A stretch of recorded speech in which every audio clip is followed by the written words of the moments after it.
The very first video on this channel was about Kilauea, the Hawaiian volcano that had erupted 50 times in episodic bursts since December 2024. This week, as Kilauea erupted for the 53rd time, sending an ash plume 18,000 feet into the sky, something happened that hadn't happened to Hawaii's Big Island since 1871. A hurricane made a direct hit. Hurricane Lala tore across the island, knocking out power to over 220,000 people, sweeping homes clean off their foundations and forcing Hawaii's governor to declare a state of emergency. And here's the genuinely unusual scientific question this created. What happens when a hurricane collides with an active volcano? Today, we're going back to Kilauea, showing you what Lala actually did to the island and breaking down the real risk when a tropical cyclone meets a volcano that's still erupting. No guessing, no dramatizing, just the facts, the science, and the real stakes. How Hurricane Lala formed and approached Hawaii. According to the Central Pacific Hurricane Center, Lala formed on August 12, 2026, from a tropical wave in the central eastern Pacific and intensified steadily over the following days. On August 15th, Lala strengthened into a hurricane as it approached Hawaii's Big Island, reaching Category 1 status. According to Wikipedia's tracking of the storm, Lala became the first hurricane to directly hit the Big Island since an unnamed storm in 1871, and the strongest system in the Central Pacific Basin since Hurricane Walaka in 2018. Hawaii Governor Josh Green declared a state of emergency ahead of the storm's arrival, and shelters opened across the island as residents prepared for direct impact. According to Fox Weather, the storm brought sustained hurricane-force winds and torrential rain as its eye wall neared South Point on the Big Island's southern tip. Interaction with the island's mountainous volcanic terrain caused Lala to weaken back to a tropical storm within about a day, according to Wikipedia, a common pattern when tropical cyclones encounter Hawaii's steep topography. NASA Earth Observatory reported rainfall totals exceeding 20 inches across parts of the island, with some areas recording more than 40 inches since the storm's onset. The damage was severe and widespread. According to ABC News, Hawaii County Mayor Kimo Alameda confirmed a search and rescue mission involving civil defense. The National Guard and the Coast Guard was launched after flash floods swept several occupied homes off their foundations in the coastal communities of Naalehu and Waiohinu, near the island's southern tip. Alameda described the challenge directly: rushing water, debris, and boulders on the road, all in darkness, complicating rescue efforts significantly. Governor Green confirmed during a Sunday news conference that more than 100 homes on the Big Island were damaged or destroyed by the storm. Power infrastructure took a major hit as well. According to NASA Earth Observatory, more than 220,000 customers statewide were without power as of the afternoon of August 16th, with Hawaiian Electric Industries reporting significant damage to the power grid across the islands and deploying thousands of crews for restoration. WeatherWire reported over 80,000 customers remained without power on the Big Island specifically, as outages continued surging amid downed power lines. Tropical storm warnings extended across Maui, Molokai, Lanai, Kahului, Oahu, Kauai, and Niihau as Lala continued moving west, and officials warned the storm's strong winds carried an additional risk most people wouldn't expect from a hurricane: the potential to kick up wildfires. Here's where this story connects directly back to where this channel started. According to Fox Weather, Kilauea's 53rd eruptive episode occurred on August 12, 2026, with lava fountains peaking at 500 feet and an ash plume reaching over 18,000 feet above sea level, timing that placed one of Kilauea's dramatic episodic eruptions directly in the path of an approaching hurricane for the first time in the volcano's current eruptive sequence.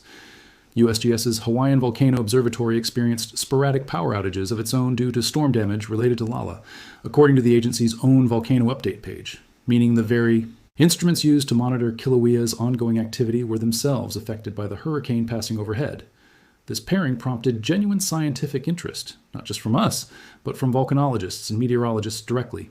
CNN produced a segment specifically, examining what happens when a tropical cyclone meets an active volcano like Kilauea, and Fox Weather consulted USGS directly on the specific hazard this combination creates: lahars. According to USGS, cited by Fox Weather, some of the largest lahars begin as landslides of wet, hydrothermally altered rock on the steep flanks of volcanoes. A lahar is a fast-moving mudflow made of volcanic debris and water, and Fox Weather's reporting was direct about the compounding risk here. If an eruption were to occur during Hurricane Lala, it could lead to catastrophic events, since when volcanic ash mixes with enough water, it can erode, become mobilized, and move rapidly downslope, precisely the mechanism that makes lahars so dangerous on volcanoes worldwide, not just in Hawaii. The park most directly built around Kilauea itself was hit hard by the storm. According to the National Park Service, most of Hawaiʻi Volcanoes National Park remained closed and without power due to Hurricane Lala's impacts in an update posted August 17th, 2 days after the storm's closest approach. This closure meant that even as Kilauea continued its active eruptive sequence, the infrastructure built specifically to let visitors and scientists safely observe and study that activity was itself knocked offline by the same storm system passing through, a genuinely rare double disruption for a park equipped to handle volcanic hazards, but not necessarily simultaneous hurricane damage on this scale.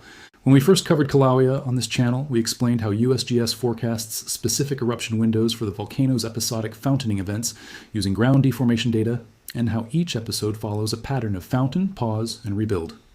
Episode 53 followed that same established pattern with lava fountains. Reaching 500 feet, consistent with the kind of dramatic but largely contained activity Kilauea has produced repeatedly since December 2024.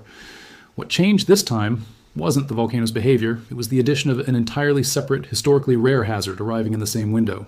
A hurricane making its first direct hit on the Big Island in a century and a half. This connects to a pattern we've discussed repeatedly on this channel, most directly when covering the earthquake, wildfire, and heat wave that struck Israel and Egypt on the same day back in August, or Japan's earthquake and record heat colliding in Kumamoto. Individually unrelated hazards don't wait for each other, and when they do, overlap, even coincidentally, the resulting strain on infrastructure, monitoring systems, and emergency response compounds in ways that a single hazard alone wouldn't produce.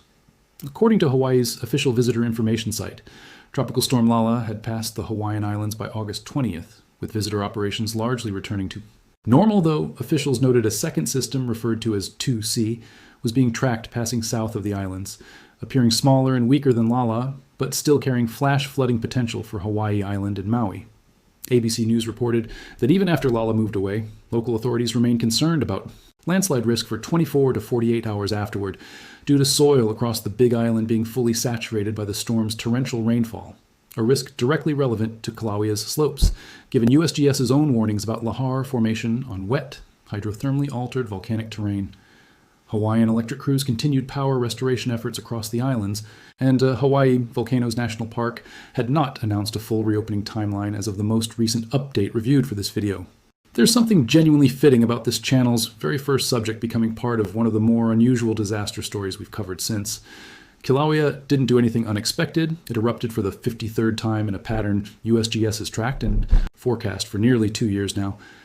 What made this moment different was Hawaii's Big Island experiencing its first direct hurricane strike in over 150 years at almost exactly the same time, testing not just the island's homes, roads, and power grid, but the very monitoring infrastructure built to track the volcano this channel started with.